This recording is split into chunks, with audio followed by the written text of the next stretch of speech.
ये समाजवादी लोग, ये आरएसएस के लोग, ये बीजेपी के लोग नहीं चाहिए। मैं इस्तीफा देता हूं। आज 1 मिनट के अंदर आपकी सरकार हो। नहीं करूंगा। मैंने आईए छोड़ा, मैंने सीए किया। मैं भी सोचता था कि बहुत बड़ा व्यापारी बन जाऊंगा, अडानी अंबानी बन जाऊंगा। जंतर मंतर पर रोज 4-4, 5-5 फंक्शन होते हैं।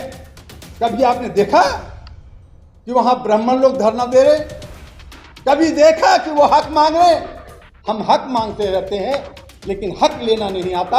हम अपने आप हो जाएगा। डॉक्टर अनिल भी जो आज स्टेज पे बोल रहा है, ये भी मेंबर ऑफ पार्लियामेंट बन सकता है, ये भी जज बन सकता है, लेकिन इसके लिए सिर्फ प्रोग्राम नहीं। हम 90% हैं, तो फिर 20 और 22% या 27% या 30% की मांग क्यों? हम सीधा क्यों ना कहें कि जो 2-3% हैं वो ले ले, बाकी सब मेरा। आज हम रेवड़ी की तरफ भागते। आज प्रोफेसर रतन जी जैसे काबिल दोस्तों पर एफआईआर लॉन्च होता है तो हमारा समाज कोई साथ नहीं देता। बहुत सारे लोग हैं, 61 साल की उम्र में 40 साल से मैंने काम किया। आज अगर आप पीआई डालते हैं तो वो मेरी देन है कि जस्टिस पीएन भगवती को पकड़ कर करके मैंने पीआई का सिस्टम बनवाया। आज अगर आप नालसा और स्टेट लीगल सर्विस की अथॉरिटी की बात करते हैं, जहां पे डोमेस्टिक वायलेशन होता है, हमारे समाज के साथ होता है, उसमें 123 कोड डेवलप मैंने किया। मैंने उसकी कोई क्रेडिट नहीं ली। जैसा कि इन्होंने हमारे एक प्रोफेसर साहब दिल्ली के कहा कि अमेरिका के लोगों ने ऐसा किया वैसा किया, और वो सादे में रहे, 4 कपड़े में रहे। हमारे देश के अंदर भी बहुत सारे ऐसे विलक्षण शक्तियां जो हमारे समाज से पढ़े लिखे लोग हैं, बहुत सारे किया, वो क्रेडिट नहीं ली।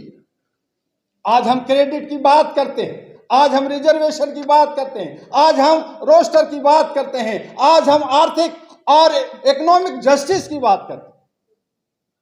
लेकिन आज हम तमाम साथी हैं, बताएं कि किसी गरीब को, किसी दलित को, किसी पिछड़े को आपने किसी एक को एजुकेशन दी? आपने रिजर्वेशन मांगा, आपने फ्री की रेवड़ी, पानी दे दो, बिजली दे दो, खाना दे दो और पैसा दे दो, शराब दे दो, किया और खूब वोट दिया। लेकिन क्या आपने कहा कि एजुकेशन फ्री होनी चाहिए? क्या आपने कहा कि हमारा स्वास्थ्य फ्री होना चाहिए, सिक्योरिटी फ्री होनी चाहिए? और मजे की बात है कि इस पे धरना प्रदर्शन दुनिया भर के ईगो और दुनिया भर की बातें होती है, संविधान की दुहाई दी जाती है, लेकिन आर्टिकल 14 को कौन मान रहा है? हम आप मान रहे हैं क्या? दूसरे को दोष देते हैं, लेकिन खुद अपने घरों में हम कहीं ना कहीं कमजोर हैं। दुनिया भर के कार्यक्रम होता है, लेकिन उस पर आवाज कौन उठा रहा है? आज जरूरत इस बात का है कि जहां दलित शोषित को आगे बढ़ाने की बात है, तो सबसे पहले जो बहुत सारे राजनीतिक भी बैठे और बोल के गए, अब पार्लियामेंट भी चल रहा है। आज ओबीसी, एसटी, अल्पसंख्यक मुसलमान, मेरी भी वाइफ डॉक्टर नीलूफर जो दिल्ली की मानी हुई डॉक्टर है, मेरी भी बेटी सुप्रीम कोर्ट की एडवोकेट है जो फ्री में महिलाओं के लिए लड़ रही है।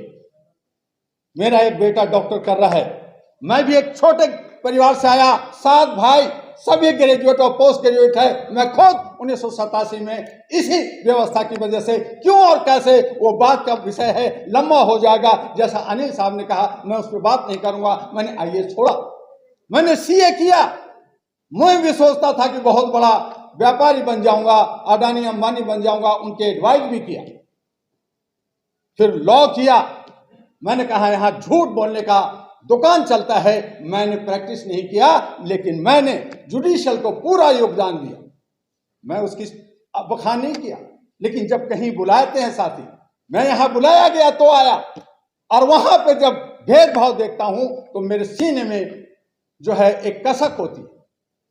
यहाँ पे बड़े बड़े वेटनर लोग, सुनील सरदार जैसे लोग बैठे हैं जो हमारे सरदे हैं, बड़े हैं, उनका नाम तक नहीं लिया जाता और कहते हैं कि मैं अपने समाज का उद्धार करूंगा। अगर उद्धार करना है तो आज पार्लियामेंट के अंदर 295 हमारे परिवार के लोग, हमारे समाज के लोग, एक सेकंड, हमारे समाज के लोग रह रहे हैं जो ओबीसी, एससी, एसटी और मुस्लिम कम्युनिटी से हैं। सरकार के लिए 272 चाहिए। ये रिजाइन एक सेकंड में क्यों नहीं देते? ये कहें कि मुझे ये समांतवादी लोग, ये आरएसएस के लोग, ये बीजेपी के लोग नहीं चाहिए, मैं इस्तीफा देता हूं। आज 1 मिनट के अंदर आपकी सरकार हो। लेकिन ये हिम्मत हमारे ही जनप्रतिनिधियों के पास नहीं है, क्योंकि वो बिके हुए हैं और इस तरह से हमारी जनता, हमारा समाज 90% हम गुलाम बने हुए हैं, या यूं कहें कि जनता बंधक बनी हुई। बंधक है तो बोलोगे कैसे? प्रोग्राम कर लो, धरना कर लो, प्रदर्शन कर लो। वो बिना धरना प्रदर्शन किए रोस्टर से, जो क्लीनियर से, वो डॉक्टर, इंजीनियर और ब्राह्मण आपके सुप्रीम कोर्ट में कब्जा कर रखा है, पार्लियामेंट में कब्जा कर रहा है। आप बंधुआ मजदूर करोगे क्या? चीखते रहो, चिल्लाते रहो, पकौड़े खाओ, चाय पियो, थोड़ा 100-200 रुपया का कंट्रीब्यूशन करके प्रोग्राम करते रहो। वो करते हैं क्या? जंतर मंतर पर रोज 4-4, 5-5 फंक्शन होते हैं। कभी आपने देखा कि वहां ब्राह्मण लोग धरना दे रहे? कभी देखा कि वो हक मांग रहे? हम हक मांगते रहते हैं, लेकिन हक लेना नहीं आता। हमें नहीं आता कि हक अधिकार होता क्या। और वो इसलिए कि आज जैसा कि एक साथी ने और हमारे प्रोफेसर रतन जी ने कहा कि एजुकेशन और शिक्षा को इतना महंगा कर दिया गया है कि आज अगर डॉक्टर बनना है तो आपके पास 1 करोड़ से 1.5 करोड़ रुपया होना चाहिए। नहीं है तो झाड़ू मारिए, ऑटो रिक्शा चलाइए, सब्जी भाजी बेचिए, धरना प्रदर्शन कीजिए, जी सर कीजिए, जय हिंद कीजिए, ये सब कीजिए।